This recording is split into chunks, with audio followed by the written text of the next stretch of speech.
Beekeeping is really a humanist experience and an experiment in society.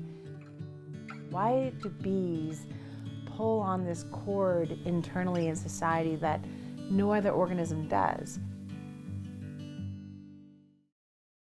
So my name is Eliese Watson. I own and founded Apiaries and Bees for Communities, ABC Bees. And we run beekeeping educational programming as well as run a commercial apiary here in Alberta.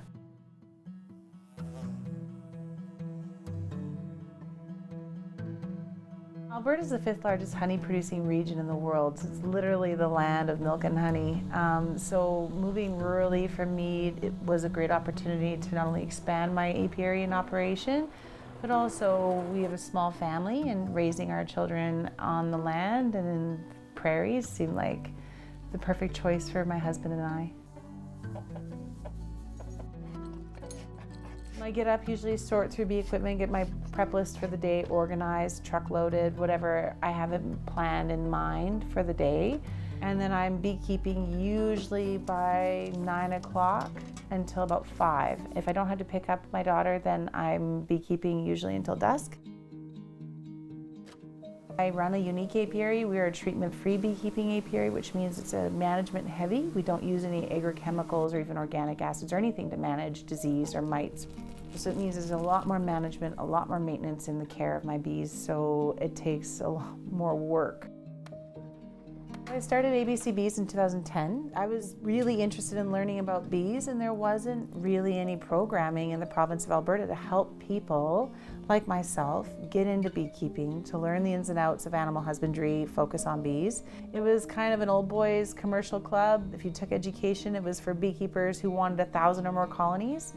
Not really for a person who wanted one in the backyard and maybe give honey away for Christmas.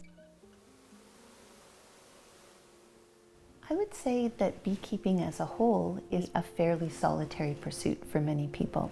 That's one of the things I love about Elise's apprenticeship program, the fact that you can go and beekeep in community. I get far more out of an hour of beekeeping with Eliese and the other people she has as apprentices than I do in 10 hours of beekeeping on my own.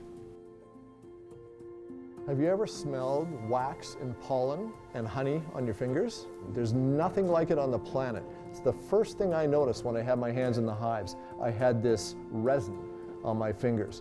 This connects you with everything. It's astounding what it does for you when you have that kind of scent on you and you're dealing with these insects that are really a perfect machine. When I meet people who come to beekeep or want to learn to beekeep from me or take my programming, when I ask that question, they're always like, I want to save the bees. When in reality, they hate their job, or they feel disconnected from nature, or they feel a strong sense of responsibility for being accountable for something in their life they feel out of control with. When people keep bees, it's not because they're saving the bees, it's usually because they're saving themselves.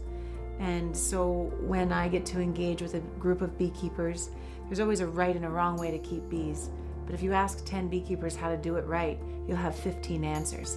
You know, there's never actually a true right response, because in the end it's how you move, how you feel, how you think, how you observe, and how you choose to react that makes you a beekeeper. And those answers to those questions are never right.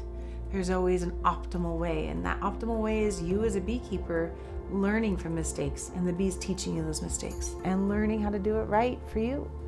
And that's a life lesson that people need to learn anyways, and that connection with nature and that connection with an inclusive colony of insects that only give back instead of taking. Every time they take nectar from a flower, that flower can propagate 100 seeds over. It's a pretty spiritual way of engaging with nature.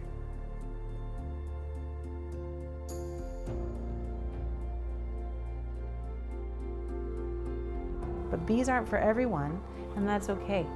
But if they are for you, then be prepared. Bees sting, suits are hot, smokers will burn you, and beehives are heavy. It's going to be a lot of work, but it's worth it.